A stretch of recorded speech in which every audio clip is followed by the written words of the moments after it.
अहम खबर शामिल कंदासीं। परडेही वज़ीर बिलावल भुट्टो ज़रदारी पाक बरतानिया वापारी राब्तनि में वाधारे खे वक़्त जी ज़रूरत करार ॾेई छॾियो। इस्लामाबाद में परडेही वज़ीर बिलावल भुट्टो ज़रदारी सां बरतानवी मुमलिकती वज़ीर लॉर्ड तारिक अहमद जी मुलाक़ात थी आहे। मुलाक़ात में गॾियल दिलचस्पी वारनि मामलनि समेत पाक बरतानिया ॿतरफ़नि लाॻापनि ऐं इलाइक़े तोड़े परडेही मामलनि ते ॻाल्हियूं थियूं आहिनि। पाकिस्तान ऐं बरतानिया छा गहरा तारीख़ी लाॻापा आहिनि? परडेही वज़ीर बिलावल भुट्टो ज़रदारी जो चवणु आहे मौसमियाती तब्दीली जो मुक़ाबिलो करण लाइ पाकिस्तान ऐं बरतानिया खे गॾिजी कमु करणो पवंदो। बिलावल भुट्टो ज़रदारी जो इहो चवणु हुयो पाकिस्तान ऐं बरतानिया विच में वापारी राब्तनि में वाधारो वक़्त जी अहम ज़रूरत आहे।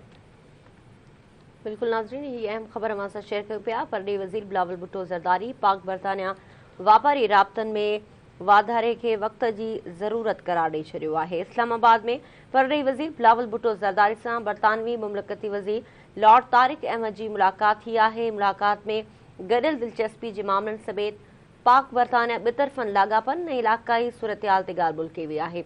पाकिस्तानी बरतानिया जा गहरा तारीख़ी लाॻापा आहिनि। बिलावल जो चवणु आहे मौसमियाती तब्दीली जो मुक़ाबिलो करण लाइ पाकिस्तान ऐं बरतानिया खे गॾिजी कमु करणो पवंदो।